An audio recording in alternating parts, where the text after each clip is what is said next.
여러분 안녕하십니까. 시사포커스 김동현입니다. 6.13 지방선거가 정말 코앞으로 다가왔습니다. 이번 주 시사포커스는 특집으로 준비를 했습니다. 부산시 교육감 예비후보 3분을 초청해서 각 후보의 정책과 비전을 들어볼 텐데요. 열띤 토론을 기대하면서 잠시 후에 이어갑니다.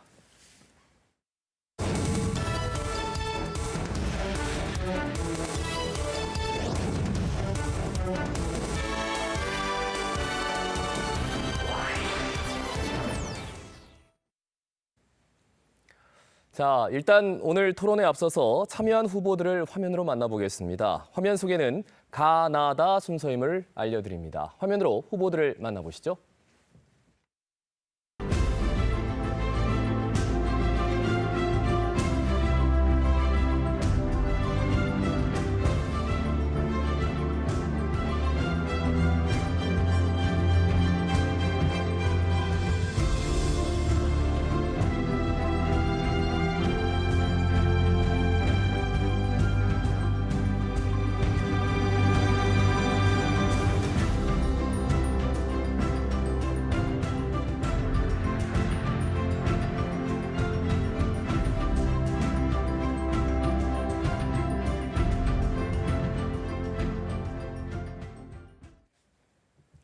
자, 방금 화면으로 만난 오늘 세 후보는 선관위에 예비후보로 등록한 분들 중에서 실제 선거운동에 임하고 있으면서 저희 부산 MBC 초청에 응한 분들입니다. 참고로 박효석 후보는 예비후보로 등록은 했지만 저희가 토론회 진행을 위해 사전 준비 절차를 모두 마친 이후 예비후보 등록을 했기 때문에 오늘 토론회에는 모시지 못했음을 미리 말씀드립니다. 자, 오늘 부산시 교육감 예비후보 초청 토론은 기조연설, 공통질문, 상호토론, 마무리 발언 순서로 진행이 됩니다. 앞에 보이는 경광등은 발언 시간 30초가 남았을 때 불이 켜지고 10초가 남으면 깜빡거리다가 꺼집니다. 이때 발언 후보의 마이크도 자동적으로 꺼지게 됩니다. 이 점 참고하시고 진행에 협조를 당부드립니다. 자, 발언과 토론 순서는 사전 추첨에 의해 결정됐음을 아울러 알려드립니다. 자, 먼저 기조연설 출마의 변을 들어봅니다. 추첨 순서에 의해서 김성진 예비후보로부터 기조연설 출마의 변을 들어보겠습니다. 시간 1분 드립니다. 시작해 주시죠. 존경하는 교육가족 여러분, 그리고 부산 시민 여러분, 부산교육감 예비후보 김성진입니다. 4년 전 김석준 후보께서는 부산을 교육 많은 특별시로 만들겠다고 공약하셨습니다. 부산 시민 여러분, 부산이 과연 교육특별시가 된 것 같으십니까? 지금 우리 아이들이 학교에서 안전하고 즐겁게 행복한 생활을 하고 있다고 생각하십니까? 저는 이에 도저히 동의할 수 없어 안타까운 마음에 교육감에 출마하게 되었습니다. 저는 전통적 가치관에 기반한 인성교육을 제대로 하겠습니다. 해마다 추락하고 있는 부산 교육의 학력을 확실하게 끌어올리겠습니다. 전국 1위로 치솟은 사교육비 증가율을 대폭 경감하겠습니다. 기초학력과 인성을 바탕으로 창의융합형 인재를 육성하겠습니다. 저 김성진 해낼 수 있습니다. 반드시 해내겠습니다. 감사합니다. 네, 계속해서 함진호 후보의 기조연설 출마의 변을 듣겠습니다. 역시 시간 1분 드리겠습니다. 함진호 후보 시작해 주시죠. 안녕하십니까. 부산 시민과 교육가족 여러분, 부산시 교육감 예비후보 함진홍입니다. 지금 한반도는 평화와 통일의 역사적 대전환기를 맞이하여 교육에서도 대전환이 필요한 시점입니다. 시대가 요구하는 인재는 이제 문제 해결력을 기르는 미래형 학력을 신장해야 하기 때문입니다. 교육의 주체인 학생을 제일 잘 아는 사람은 교사와 학부모, 학교입니다. 교권과 학생 인권과의 균형을 찾아야 합니다. 대학 입시가 인생을 결정하는 것이 아닌 행복한 꿈이 현실이 되는 그런 교육 환경을 만들겠습니다. 저는 평교사로서 33년 동안 현장에 있으면서 현장의 소리가 전달되지 못한 소통의 부재가 저희 출마 이유입니다. 세종대왕처럼 위민정치, 시민교육감, 현장의 소리를 융합하고 집행하는 그런 교육감이 되겠습니다. 대한민국 교육의 대전환. 여기까지 네. 말씀 듣겠습니다. 네. 시간 안배를 좀 주의해 주시기 바랍니다. 자, 이어서 김석준 후보의 기조연설 출마의 변을 듣겠습니다. 같은 시간 1분 드립니다. 시작해 주시죠. 존경하는 부산 시민 여러분, 교육감 예비후보 김석준입니다. 저는 4년 전 교육감 선거에서 우리 부산 시민들께 약속했던 청렴도 1위 달성, 중학교 무상급식 전면 실시, 혁신학교 30군데 이상 운영이라고 하는 핵심 공약을 모두 완수했습니다. 그리고 교육부의 시도교육청 평가에서 전국 1위를 달성했습니다. 이런 성과를 바탕으로 우리 부산을 미래를 준비하는 부산, 아이 키우기 좋은 부산, 교육 격차 없는 부산, 공부도 잘하는 부산으로 만들기 위해서 다시 교육감 선거에 나섰습니다. 오늘 토론 잘 지켜봐 주시고 과연 누가 앞으로 4년간 우리 부산 교육을 이끌어 나갈 적임자인지 잘 판단해 주시기 바라겠습니다. 고맙습니다. 네, 세 분의 출마 의견을 들어봤고요.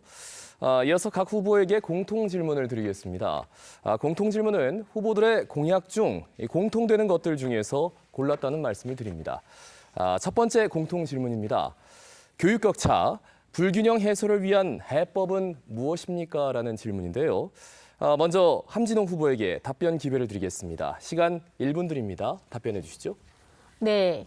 제가 기억하고 있는 것이 맞다면 4년 전 김석준 후보님이 당선되셨던 당시 토론에서도 같은 질문이 나왔던 것으로 기억합니다. 이 자리에서도 같은 질문이 나온 걸 보면 교육 격차가 해결되진 않은 모양인 것 같습니다. 학벌이 사람의 계급과 삶의 질을 결정하는 현실, 경제력을 통한 사교육이 학벌을 가늠하는 현실, 모든 공교육이 입시의 방향을 맞춰 학생들을 어릴 때부터 공부 노예가 되게 하는 현실들을 개선하지 못한다면, 대졸자 28%의 취업률에 대학만 가게 한다면 과연 이 교육을 대학 입시에만 초점을 맞춰야 될까요? 교육 정책을 펼칠 때에는 철학이 중요하다고 생각합니다. 현장감 없는 공약 남발보다는 정말 그 교육자로서의 도덕성을 가지고 이 문제에 접근해 주기를 바랍니다. 공교육의 내실에 박차를 가하는 추진력으로 교육 격차를 해소할 수 있는 방안이라고 생각합니다. 네. 자, 공통 질문, 교육 격차, 불균형 해소를 위한 해법은 무엇입니까? 라는 답변을 듣고 있습니다. 자, 김석준 후보가 답변 이어갑니다. 시간 1분 드립니다. 예, 부산의 교육 격차는 소득 계층 간의 격차뿐만 아니라 지역 간의 격차도 심각합니다. 흔히 우리가 동부상권과 서부상권의 교육 격차라고 얘기를 하는데요. 이런 교육 격차는 교육 현상이기도 하지만 사회경제적 요인에 의해서 만들어진 거기 때문에 교육만으로 해결되기는 어렵고 또 단기간에 해결되기보다는 상당히 구조적이고 오랜 노력을 필요로 합니다. 그럼에도 불구하고 저는 지난 4년간 이 지역 간의 격차를 줄이기 위해서 4개 영역에서 23개 과제를 교육균형 발전 과제로 설정해서 나름대로 노력했습니다. 핵심은 상대적으로 불리한 지역에 더 많은 재원을 투입하고 더 우수한 교사들을 배치하고 또 더 다양한 프로그램들을 운영해서 아이들에게는 교육 기회가 고르게 갈 수 있도록 해왔고 4년간의 연구에 의하면 상당한 성과가 있는 것으로 확인되고 있습니다. 네, 여기까지 듣겠습니다. 자, 공통 질문, 교육 격차, 불균형 해소를 위한 해법은 무엇입니까? 라는 질문에 대한 답변. 이어서 김성진 후보의 공통 질문에 대한 답변 듣겠습니다. 시간 1분 드립니다. 시작해 주시죠. 예, 부산의 교육 불균형 문제가 심각하다고 생각합니다. 구도심이라 할 수 있는 서부상권은 학교들이 오래된 학교들이 많습니다. 그래서 시설이 노후하고 근무 환경이 열악한 경우가 많다고 생각합니다. 그래서 우선 그 지역 간의 갈등을 해소하고 또 격차를 줄이기 위해서는 이러한 노후된 시설을 대폭 보강하고 보완하는 것이 필요하지 않겠는가 그렇게 생각합니다. 그런데 이와 관련해서 코드 인사에 대한 불만이 많은 것 같습니다. 3인방이니 유순실이냐 하는 말들이 공공연히 회자되고 있습니다. 동서지역 간의 격차, 공사립 간의 격차 해소도 갈 길이 요원합니다. 특히 사회적 경제적 약자에 대한 지원이 아직 크게 미흡한 형편입니다. 그래서 저는 인기에 연연하지 않고 예산과 인력을 정말 필요한 곳에 쓰도록 하겠습니다. 네, 여기까지 듣겠습니다. 자, 공통질문 첫 번째 질문에 대한 답변 잘 들었고요. 계속해서 상호 토론을 이어가겠습니다. 상호 토론은 한 후보가 주도권을 갖고 두 후보에게 질문을 드립니다.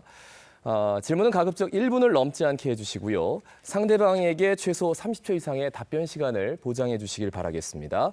각 후보자에게 토론을 주도할 수 있는 시간은 6분씩을 드리겠습니다. 자, 순서에 의해서 김석준 후보부터 주도권을 갖고 상호 토론을 진행하겠습니다. 시간 6분 드립니다. 김석준 후보 시작해 주시죠. 김승진 후보께 질문 드리겠습니다. 김승진 후보는 지난 15일 날 공약 발표 기자회견을 하시면서 교권 보호를 위한 여러 가지 정책들을 발표하셨습니다. 상당히 중요한 문제의식이고 또 교권 비해가 보호가 워낙 시급한 문제이기 때문에 꼭 필요한 일이라고 생각합니다. 저 역시도 지난 4년간 교권 보호를 위해서 교원 힐링 센터를 만든다든지 교권 보호를 전담할 변호사를 고용한다든지 이런 노력들을 해왔고요. 앞으로도 그런 노력을 계속 해나갈 생각인데 김성진 후보는 이 교권 보호를 위해서 교권 보호 조례를 제정하시겠다고 했습니다. 이 조례를 어떻게 제정하실 겁니까? 그것은 시의회하고 협조를 해서 가능한 한 합리적인 방법으로 기존에 있는 것들을 대폭 보완해야 되지 않는가 그렇게 생각합니다. 최근에 어떤 보도를 보니까 교사들이 교권 추락을 하고 교권이 추락되고 있다고 하는 부분에 대해서 98% 이상이 교권 추락되고 있다고 동의하고 있다는 말이죠. 그러면은 기존에 그런 조례가 있던 관련된 어떤 법률이 있다 답변 하더라도 정리해 주시죠. 예.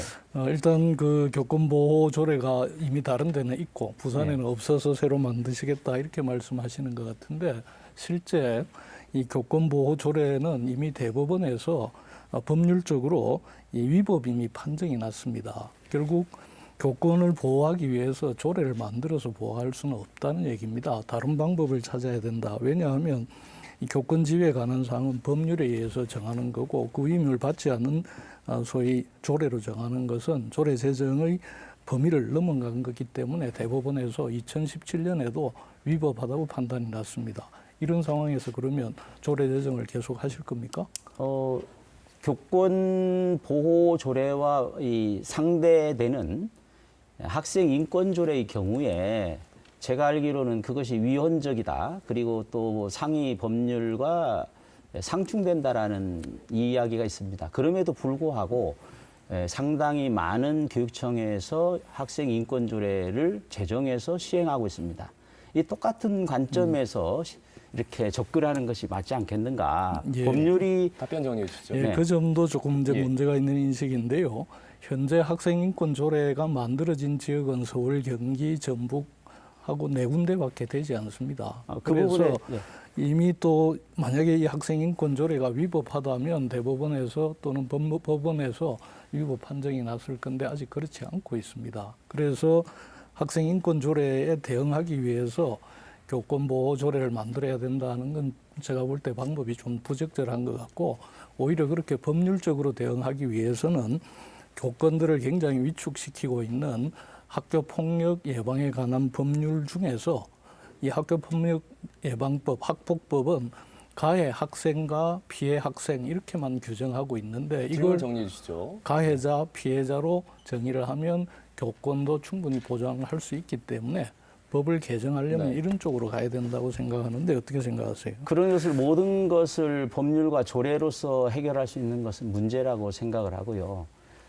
거기에서 아까 말씀하신 가운데 학생 인권 조례가 부산에서는 시행되지 않았다고 하는데 그 부분은 어떤 지역적인 상황 때문에 철회하신 것이 아닌가, 미룬 것이 아닌가 생각되고 사실은 제가 알고 있는 바로는 교칙에서 학생 인권 조례와 관련된 부분들이 그대로 시행되고 있는 것 같다고 저는 알고 있습니다. 예. 답변 정리해 주시죠. 네, 그래서 분명히 말씀드리지만 저는 학생인권 조례를 제정해서 시의회에 상정한 바도 없습니다. 그러나 그 기자회견문에 따르면 마치 시의회 통과가 안 돼서 반대 부닥쳐서 무산한 걸로 말씀을 하셨고 또 그게 안 되니까 학교 교칙에 대한 규정을 만들어서 지침을 내렸다 이러시는데 그건 시간이 많이 걸리기 때문에 토론하지는 않겠습니다. 다만 분명히 말씀드릴 것은 국가인권위원회 부산 사무소와 같이 협의해서 학생 인권을 침해할 만한 요소가 있는 조항들을 삭제하거나 수정할 걸 권고한 겁니다. 그 내용에 대해서는 나중에 다시 한번 살펴보셨으면 좋겠습니다. 그러면은 4년 전에 그 학생인권 조례를 제정하겠다고 했을 때는 그런 사실을 몰라서 그랬던 겁니다. 그때는 조례 제정을 공약하기는 했습니다. 그러나 현장에 가서 여러 가지 상황들을 볼 때는 조례를 만드는 것보다는 자, 1분 남았습니다. 학교 문화를 인권 친화적으로 바꾸는 게 더 중요하다는 판단을 했기 때문에 조례 제정을 추진하지 않았고요. 김 후보님 함 후보님께 말씀드려보도록 하겠습니다. 함 후보님은 아까 마라톤에 대해서 말씀을 하셨는데요. 네. 혹시 부산에 네. 학생, 교사 예산이 얼마나 되는지 알고 계십니까?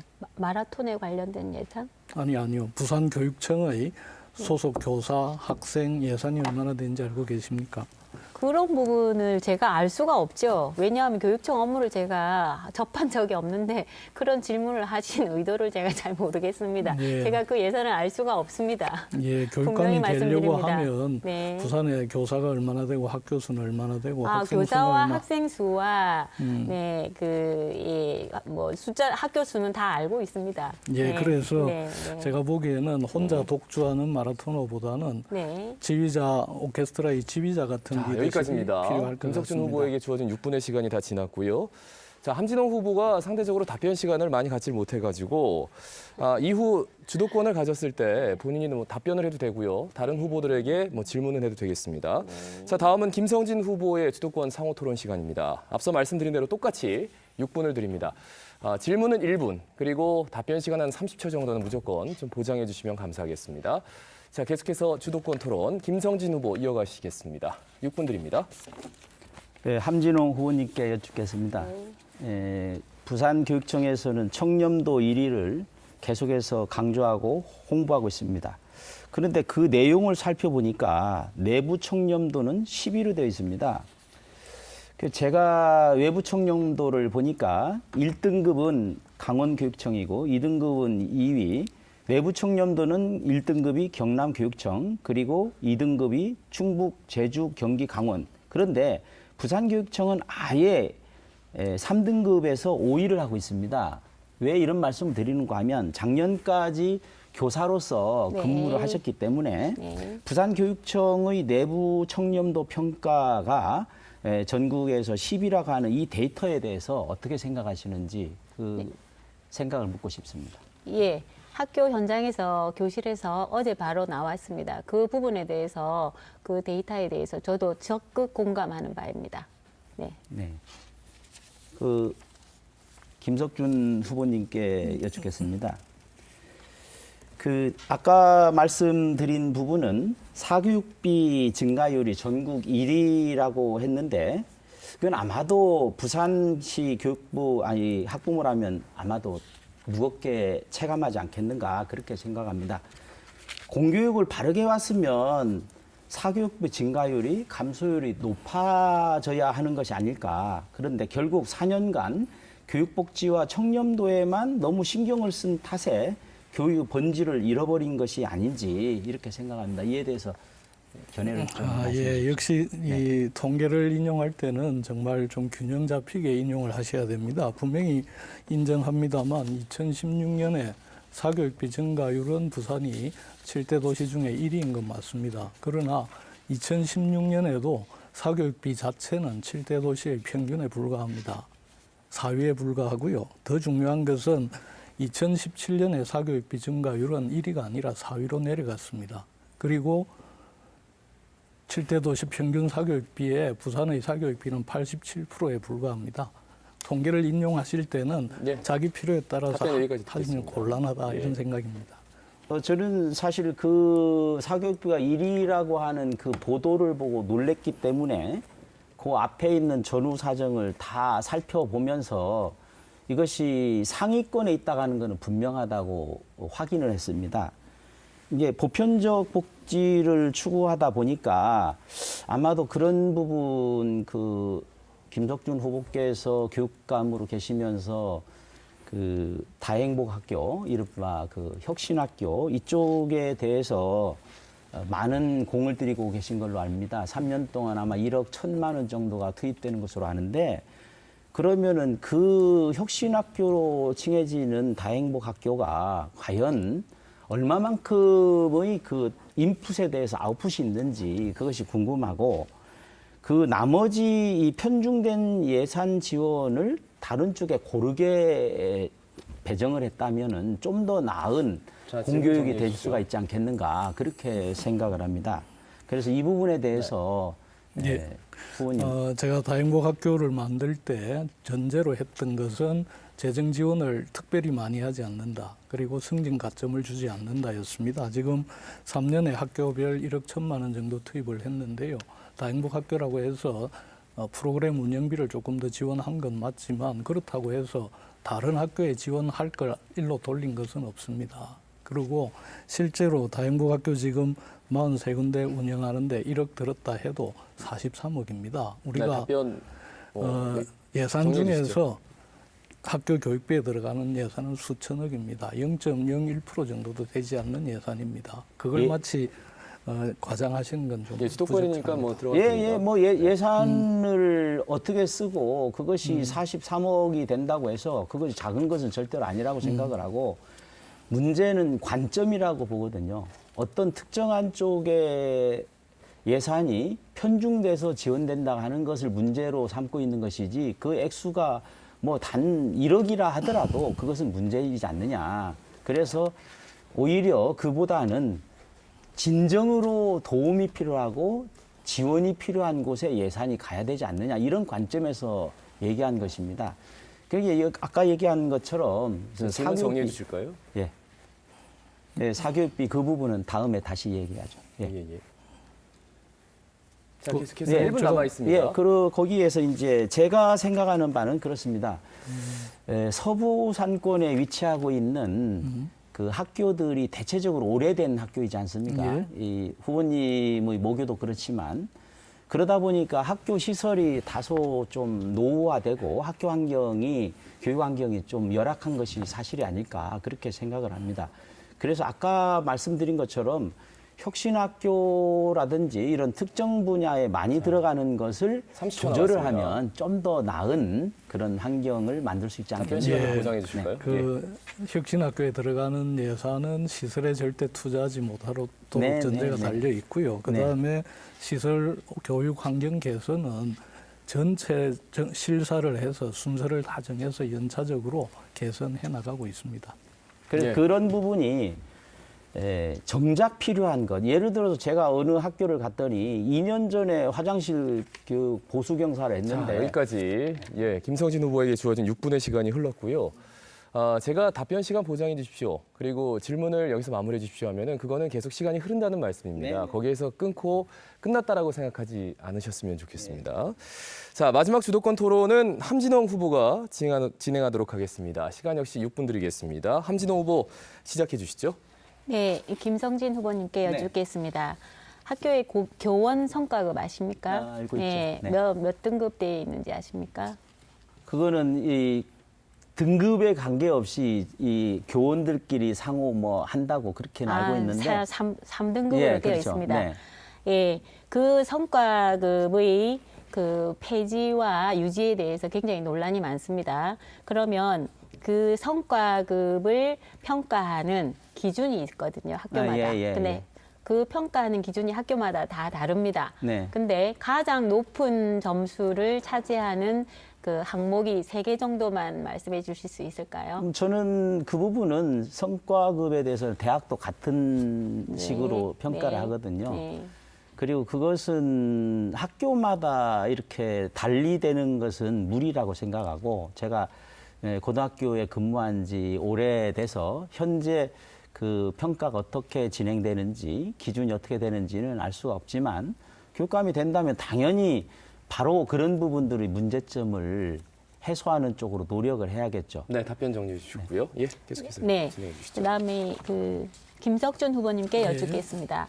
이번 공약 중에서 4차 산업혁명의 핵심 기술을 체험하고 배울 수 있는 인프라를 확충하기 위해서 첫째, 미래교육센터 권역별 설립, 둘째, 모든 학교의 메이커 스페이스 구축, 세 번째 클라우드 기반 수업 혁신 등을 공약하셨는데 구체적인 설명을 좀 부탁드리겠습니다. 우리 김석준 교육감님의 정책들은 보면 단어 자체가 일반 사람들이 해석하기가 굉장히 조금 어려운 그런 표현들이 굉장히 많습니다. 어떤 공약인지 설명해 주실 수 있을까요? 우선 뭐 세계가 네. 그렇게 빠르게 변하기 때문에 따라잡기가 어렵습니다. 우선 지금 말씀하신 대로 미래교육센터는 과상현실이나 증강현실을 체험할 수 있는 공간을 만들고 또 3D 프린터나 이런 첨단 기계를 활용해서 학생들이 자기 머릿속에 갖고 있는 아이디어를 시제품으로 실제 만들 수 있도록 하는 이런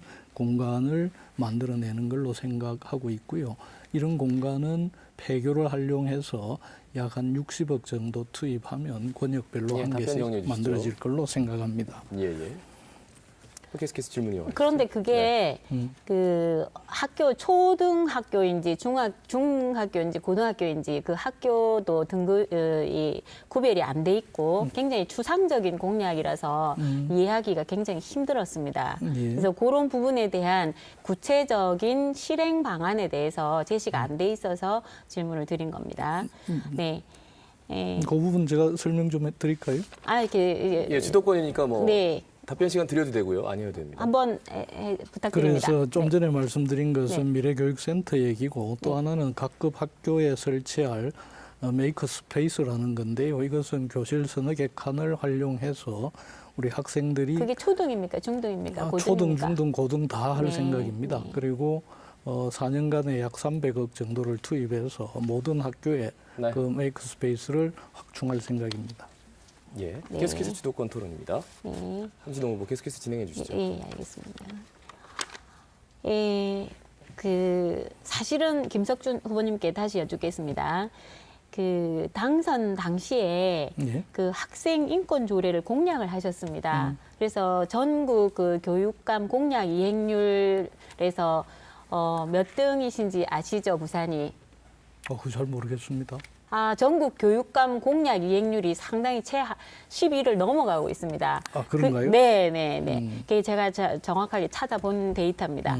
그래서 그 중에서 그 학생 인권 조례를 공약을 하셨다가 2016년도에 그 기자회견을 하셨습니다. 네. 그 배경과 이유와 설명을 좀 네, 부탁드리겠습니다. 우선 그 뭐 공약 이행률을 가지고 말씀하시는 것 같은데요. 네, 아마 네. 매니페스토에서 얼마 전에 발표한 자료에 보면 네. SA 등급으로 몇 개 지역을 발표를 했는데 그것은 매니페스토 90점 이상 지역인데 네. 우리 부산은 그 기준에 따르면 87.25로 SA 등급이 못 받은 건 사실입니다. 네, 네. 그러나 그 지표가 그래 낮은 건 아니고 예. 저는 제 공약 이행 점검을 위해서 시민 30분을 공모해서 공약 이행 평가단을 가지고 계속 평가를 예, 답변 해왔는데 네, 여기까지 그리고 듣겠습니다. 그래서 그 중에서 제가 제일 아쉬운 게 현장에 있었던 교사로서 교직원 업무 경감도 그 공약이 있었는데 이것이 정말 최악이었다고 해도 과언이 아닙니다. 너무 많은 이런 정책들을 실행하는 과정에서 교사들의 업무는 폭증했습니다.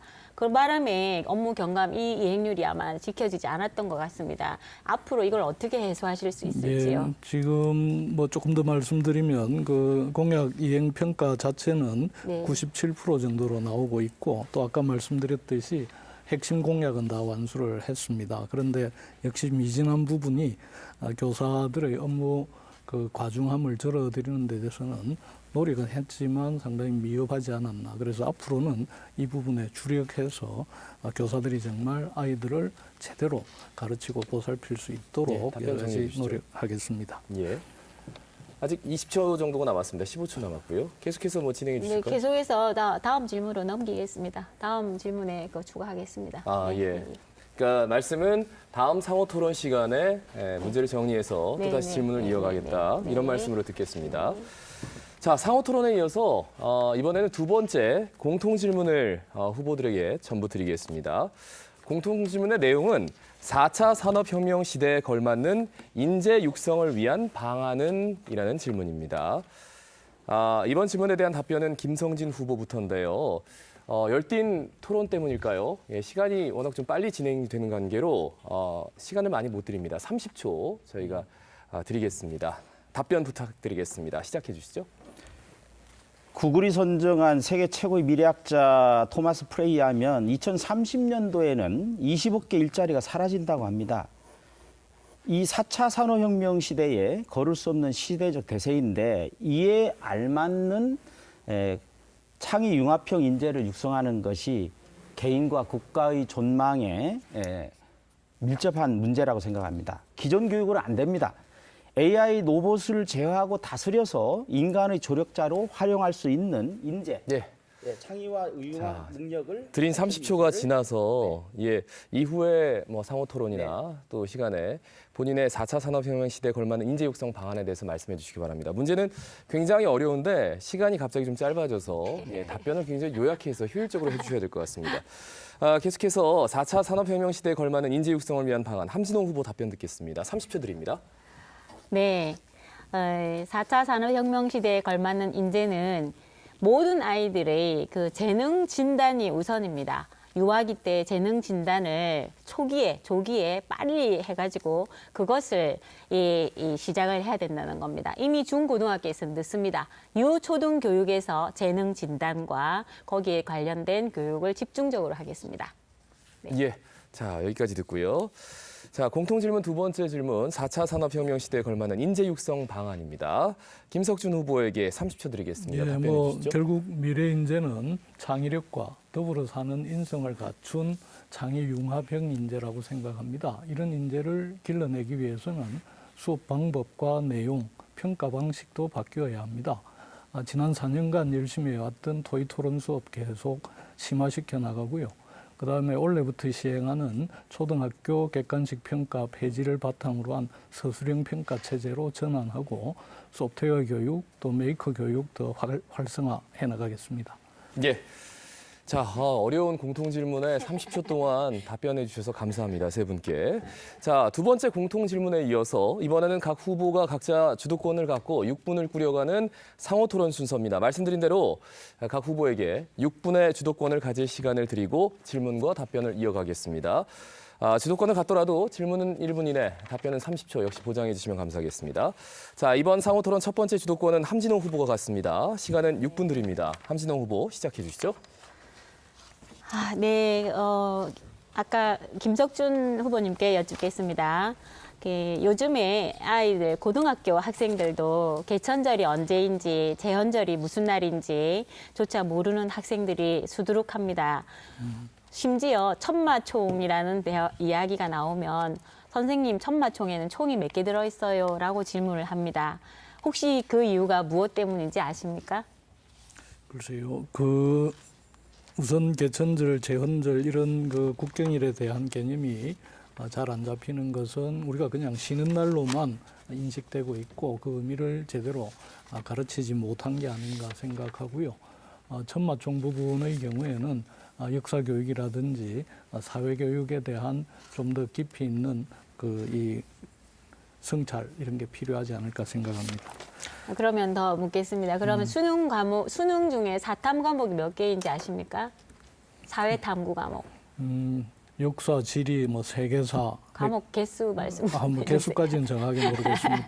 네, 그 사회탐구 과목이 9개입니다. 그 중에서 국사가 아니고 고대사, 근대사, 근현대사 이렇게 나누어져 있습니다. 결국 근현대사를 안 배운 학생들의 경우에는 이 근현대사에 걸쳐 있는 그 시대의 역사적 상황을 알 수가 없습니다. 저는 그래서 통합적인 국사 교육의 어떤 필요성에 대해서 한번 현장에서 계셔보시면 아마 체감하실 수 있을 것 같습니다.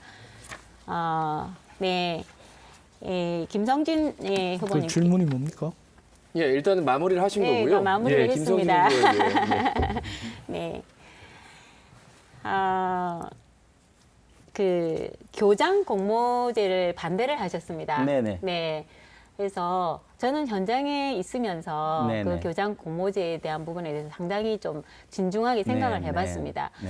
결국 그 관리자라는 것은 현장의 어떤 체험과 네. 그런 경험을 많이 토대로 해서 네. 정리할 수 있는 부분이 있음에도 불구하고 그렇게 지금 안 되고 있어서 사실은 이 관리자가 되기 위해서 교사들이 준비해야 되는 과정 때문에 교실을 외면하는 이런 현실입니다. 사실은. 네. 네. 그런 부분에 있어서 교장 공모제를 반대를 하셨습니다. 이유가 무엇일까요? 교장 공모제라기보다는 정확하게 말하면 무자격 교장 공모제를 반대한다는 것입니다. 그거는 예를 들어서 군대의 하사관이 되더라도 적당한 정도의 수련과 그런 경험을 쌓은 다음에 하는 것이 맞는데 교육과 같이 아주 중요한 이런 그 학교의 수장이 되는 사람에게 일정한 정도의 자격 요건들을 갖추게 하는 것이 맞지 않느냐. 이를테면은 운전을 하더라도 라이선스를 갖고 있는 사람이 운전하는 것이 맞는데 답변 시간. 예, 그런 부분이 좀 미흡하다고 생각하기 때문에 정리해 저는 주시죠. 반대합니다. 네. 자, 저는 지금 사실 평교사 출신으로서 이 네. 교육감의 자리에 이게 후보자로서 나와서 네. 교육감은 정당 공천이나 네. 정치적 중립성을 지녀야 한다는 본질의 네. 원칙을 저는 충분히 지켜야 된다고 생각합니다. 네. 두 분 공통 질문으로 해도 될까요? 예. 네. 하시죠. 그래서 선거 운동을 하면서 우리 김석준 후보님께서는 파란색 옷을 입고 계시고 우리 김성진 후보님께서는 빨간색 자켓을 입고 다니십니다. 그 부분에 대해서 저는 두 색깔을 다 피해야 된다고 생각해서 할 수 없이 주황색 옷을 입고 다닙니다. 그 부분에 대한 설명 좀 부탁드리겠습니다. 예, 어떤 후보부터 한번 들어볼까요? 예, 김석준 후보님 네, 먼저 김석준 부탁드립니다. 후보님 답변해 주시죠. 제가 파란 옷을 입고 다니는 것은 4년 전에도 제가 파란색 옷을 입었습니다. 제가 뭐 흔히 어떤 정당과 색깔이 비슷하지 않냐 이렇게 말씀하시는 것 같은데 자세히 생각하면 농도나 이런 게 다릅니다. 그리고 제가 파란색을 선택한 것은 지금 이제 더위가 본격적으로 시작되는 초여름입니다. 초여름에는 파란색을 입는 게 시원하게 느껴지고 적절하다고 생각했습니다. 만약에 교육감 선거가 한겨울에 있었다면 파란색 아닌 다른 색을 선택했을 겁니다. 저는 미술 교사로서 색의 상징성에 대해서 굉장히 중요하다고 생각합니다. 네, 부탁합니다. 김성진 후보 답변해 예, 주시죠. 저는 사실 거의 모든 그 상징색을 사실은 태극기의 파란색과 빨간색을 조합해 가지고 했거든요. 그런데 많은 분들이 물어봐요. 이것이 정당과 관련된 것이 아니냐. 그럼 어느 쪽이냐. 그래서 사실은 저의 정치적 성향하고 비슷한 쪽을 택한 거는 맞아요. 그런데 이것이 정당 교육감 선거와 관련돼서 예, 좀 답변 문제가 되는 것 정리해 같아서 사실은 빨간 것보다는 네. 약간 어두운 색을 했죠. 예, 답변 정리한 것 같습니다. 네. 네. 저는 교육은 순수해야 된다고 네네. 생각합니다. 네. 그럼에도 불구하고 저는 두 후보자님께 그 두 색깔을 피해서 다른 색깔을 입으시면 어떨까 하고 한번 제안을 드려봅니다. 그러실 수 있을까요? 당연히 그렇게 해야죠. 예. 그러실 수 있겠습니까? 아니, 저는 꼭 그럴 필요 없다고 생각합니다. 제가 좋아하는 색 쓰겠습니다. 왜냐하면 우리 김석준 후보님께서 출마의 기자회견을 하실 때 보수도 진보도 아닙니다라고 명확하게 말씀을 하셨음에도 불구하고 파란색 옷을 입고 오셔서 상당히 아이러니했습니다. 저도 말씀드려도 될까요? 네. 저는 사실 지금 제 복장을 하는 것도 가급적이면 특정 정당에 치우치지 않도록 노력을 네. 합니다. 그렇게 좀 만들어줬으면 좋겠습니다. 자, 여기까지 함진호 후보에게 주어진 6분의 시간이 지났고요. 되도록이면은 질문을 좀 끝내주십시오. 그러니까 1분 안에. 그러니까 질문을 하다가 그랬습니다라고 끝내면 상대 후보가 이게 질문인지 아닌지 헷갈릴 수도 있기 때문에 그 점은 좀 당부드리겠습니다. 자, 계속해서 김석준 후보에게 주도권 드리는데요. 앞서 김성진 후보가 약간 답변을 못해서 김성진 후보 답변 시간, 그러니까 상호 토론 시간에 그걸 녹여주시면 되겠습니다. 자, 김석준 후보에게 시간 6분 드리겠습니다. 시작해 주시죠. 예, 우리 김성진 후보께 여쭤보겠습니다. 지난 기자회견에서 교권 보호하고 관련해서 이 대학 교수들한테 안식년이 주어지는 것처럼 교원들에게도 안식년제를 도입하겠다 이렇게 발표를 하셨는데요. 이 안식년제를 도입한다면 어떤 방식으로 또 어떤 규모로 안식년제를 도입하실 생각인지 좀 구체적으로 말씀을 해주시죠. 잠깐만 이 부분에 대해서 지금 이 상호 토론이 특정 주제에 관한 것입니까? 아니면 아닙니다. 아무 관계 없습니까? 네네. 네, 알겠습니다.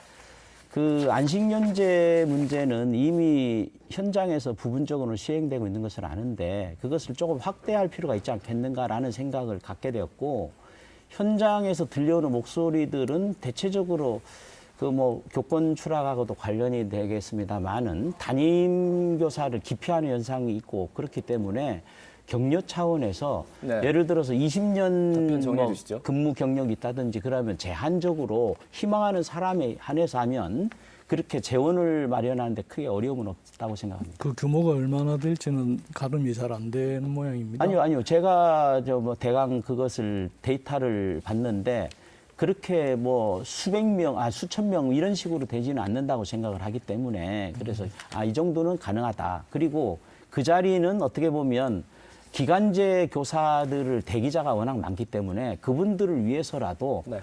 같이 공유하는 기회를 공유하는 것이 좋지 않겠나 그렇게 네, 생각합니다. 지금 뭐 아까 잠깐 언급을 하셨습니다만 이미 학교 현장에서는 네. 학습 연구년제라고 해서 올해 같은 경우에 31명이 그 활용을 하고 있고요. 그다음에 자율연수 휴직제라고 해서 올해 같은 경우에 125명이 그걸 쓰고 있습니다. 그런데 이 두 가지 차이는 학습 연구년제의 경우에는 경력도 인정받고 그다음에 연구기관에 파견되는 이런 건데 반해서 자율연수 휴직제는 경력 인정이 되지 않고 무급입니다. 그래서 이 학습 연구년제의 경우에 기간제 교사를 쓰면 약 3,500만 원, 5,800만 원 정도의 비용이 들어갑니다. 이 네, 비용이 그건 알고 있죠. 적지 않은데 이걸 네. 뭐 어느 정도까지 운영을 하실 생각입니까? 그러니까 이 지금 우리 사회의 가장 큰 문제 중에 하나가 청년 실업인데 청년 실업의 또 하나의 형태, 교육에 있어서의 청년 실업의 형태가 기간제 교사라고 보는데 한편으로 생각하면 이것은 돈이 얼마 들어가느냐의 문제가 아니고 이게 교육계에 몸담고 있는 사람들의 사기 진작을 위해서 반드시 행해져야 되는 거라고 생각을 합니다. 예. 예, 일단 뭐 얘기거리는 많습니다만 넘어가겠습니다. 네. 함진홍 후보한테 여쭤보도록 하겠습니다.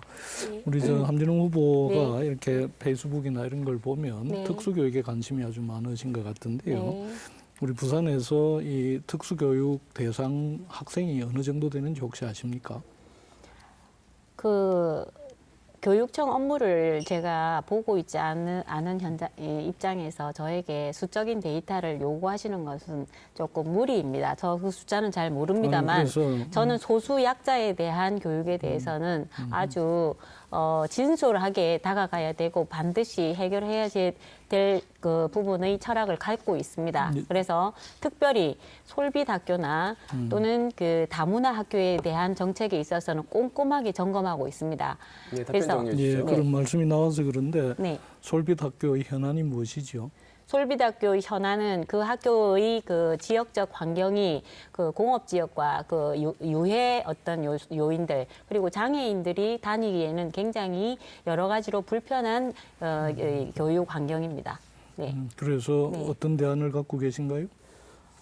어떤 대안을 가지고 있는 거는 아니지만 일단 그 학부모나 수요자의 그 소리를 좀 더 수렴해 주시지 못한 것 같다는 생각을 많이 합니다. 예, 우선에 이번에 부산대학교 그 특수학교 저 부지도 선정이 안 된 데서 MOU를 체결하지 않으셨습니까? 그래서 대안도 없이 그렇게 MOU 체결하시는 것에 대해서도 저는 한번 검토하고자 합니다. 예, 부산대학교의 특수학교 설립은 네. 교육부에서 추진하는 일이고 거기에 네. 대해서 교원이나 이런 부분을 지원하겠다는 의미의 MOU를 체결한 거고요.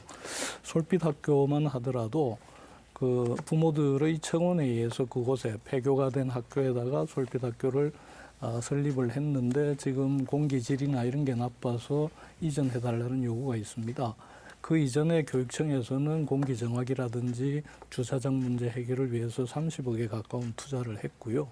이전을 위해서 대체 부지를 계속 찾아보고 있는데 아직 찾지를 못하고 있습니다. 그래서 제가 강조드리고자 하는 것은 그냥 교육감이 되려고 나섰으면 뭐 숫자 모른다라고 할 게 아니라 현안에 대해서 충분히 좀 더 조사도 하고 공부를 하셔야 되지 않을까 하는 예, 생각이 30초 남았습니다. 답변 시간 좀 드릴까요? 네, 예, 그런 부분으로 저를 이렇게 말씀을 해주시니까 제가 이 말문을 막아야지 교육감님의 의도가 충족되실 것 같습니다. 그럼 교육 현장에 관련돼서 제가 질문을 드리면은 진정하게 대답을 해주실 수 있는지 그것도 한번 생각을 해보겠습니다. 예. 네. 네, 한 15초 정도 나왔는데요. 솔빈학교 그 이전은 사실은 부지가 확보됐음에도 보상 문제에 걸려 있는 걸로 제가 알고 있습니다. 아, 그렇습니까? 네. 교육감이 모르는 문제를 알고 계시네요. 예, 알겠습니다. 그럴 수도 있습니다. 자, 6분이 지났습니다. 자, 이번에는 주도권이 김성진 후보에게 있습니다. 시간 6분 드립니다. 계속해서 시작해 주시죠. 그 아까 질문을 하려고 하다 못한 부분이 있습니다. 김석준 후보에게 말씀을 여쭙겠습니다. 이건 조금 예민한 문제인데 네. 혹시 교육청 일반직 교유직에 예. 3인방이 있었다는 이야기를 들어본 적이 있으신지요? 제 귀에는 안 들리던데요. 그다음에 두 번째, 초등 출신의 대략 이 교육장이 2분 정도 배정되는 것으로 아는데 두 분 모두 아마도 교육감님하고 같은 학교 출신이라고 알고 있는데 어떠신지요, 그거는? 제가 취임하고 나서 교육장이 여러 번 바뀌었습니다. 지금 네. 현재 교육장 두 분은 같은 동문이기는 합니다. 예, 그래서 앞에 부분에 고위직에 3인방이 있었다는 이야기를 듣지 못했다가면 제가 부산대학에 근무하고 있는데도 제 귀에까지 들린다면 상당히 심각하게 보여지는데 그 부분에 혹시 소통에 문제가 있는 것은 아닌가 그런 생각이 듭니다. 예, 아까 외부 문제 그 부분하고 관련해서 조금 더 다른 문제로 접근하고자 합니다. 일단 김석준 교육감님께서 강연한 거를 제가 봤는데 부산 미래교육에 대해서 설명을 하시면서 핀란드를 모범으로 삼았거든요. 그 이유가 혹시 있으신지? 예, 핀란드만 모범으로 삼은 건 아닙니다. 우리가 배워야 될 선진 교육의 사례들은 핀란드에도 있고 덴마크에도 있고 캐나다에도 있고 독일도 있습니다. 그 부분을 왜 물어보냐면은 4차 산업혁명 시대를 열어갈 부산 미래교육이라는 제목으로 강연을 하셨는데 거기에서 핀란드를 이제 모범적인 사례로 들으셨어요.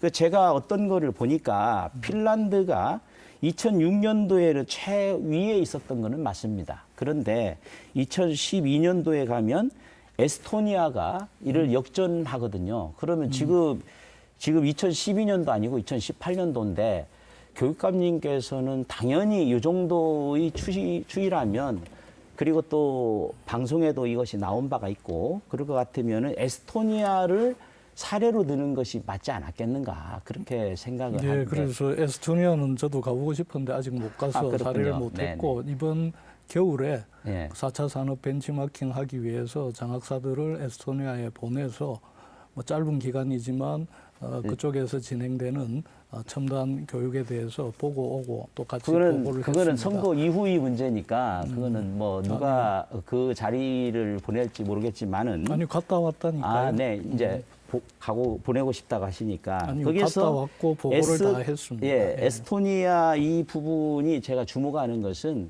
4차 산업혁명이 어떤 쪽의 롤모델로 할 건가 하는 것은 굉장히 중요하고 교육감님께서 지금 진행하고 있는 4차 산업과 관련된 미래교육이 대체적으로 초등학교 이후라고 알고 있거든요. 저는 분명히 아까도 우리 함중홍 후보께서도 말씀하셨는데 유아기부터 이것이 단계적으로 이루어져야 된다고 생각을 하는데 그 부분이 조금 아쉽다는 느낌이 듭니다. 우리 함준홍 후보께서 미술을 하시기 때문에 그런데 저도 이제 그 그림, 언코딩과 관련된 그걸 통해서 4차 산업에 대비한 그런 교육을 할 수 있지 않겠는가 그런 생각하는데 현재 부산 교육의 그런 대비는 조금 시대하고 조금 동떨어진 것이 아닌가 이런 생각이 들어서 이렇게 여쭙는 것입니다. 질문하신 겁니까? 그래서 그 아까 말씀드린 걸 요약해 말씀드리면 정리해 주시죠. 아까 말씀드렸지 않습니까? 에스토니아와 핀란드인데 이 12년도에 이미 역전되어 있는 상태에서 핀란드를 한 것에 대해서 어떻게 생각하냐는 그것이 요점입니다. 예를 들어서 코딩 네. 교육이나 이런 네네. 측면에서만 보면 에스토니아가 앞서 있지만 토익토론 교육이나 네. 열린 교실이나 이런 거는 여전히 핀란드가 우리한테 많은 것을 시사하고 있습니다. 꼭 한 나라에 가서 모든 걸 배울 필요는 없고요. 그래서 아까도 말씀드렸듯이 우리 장학사들이 가서 에스토니아에서 네네. 이루어지는 코딩 교육이나 소프트웨어 교육에 대해서 공부하고 또 앞으로도 계속 갈 거고요. 그 부분은 이제 제가 이제 왜 말씀을 드리냐면 핀란드보다는 에스토니아가 이 4차 산업과 관련해서 소득의 증대가 아주 가파르게 예. 이루어지고 있기 때문에 예. 그쪽을 말씀드린 예, 것입니다. 그런 추세는 저도 알고 있고요. 네네. 또 예. 이것을 이제 유아기부터 해야 된다는 데 대해서 토론이 많습니다. 1분 정도가 남았는데 그 두 분만 계속 유아기에는- 아, 예, 예. 궁금한 거 한진호 후보님께 예, 제가 여쭙겠습니다. 네. 그 아까 저 4차 산업혁명과 관련해서 네. 그랬는데 인문학을 꼽고 계시지 않습니까? 네, 네, 네. 그래서 인간을 중심으로 현실과 가상이 융합하는 4차 산업 본질 속에 인간을 생각하고 배려하는 네. 교육의 진정한 가르침을 어떤 방식으로 구현하고 싶으신지 예. 예, 그것에 대해서 좀 간단하게 답변 말씀. 바로 해주시죠.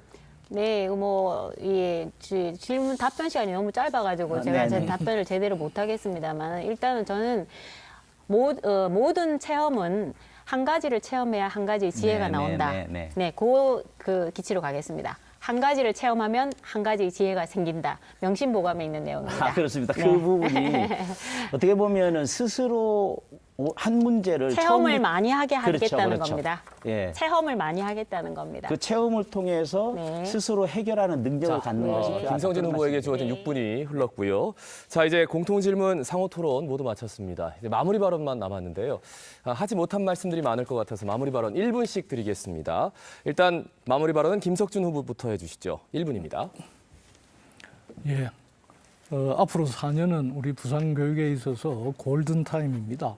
낡은 교육에서 벗어나서 미래 교육으로 나아가야 됩니다.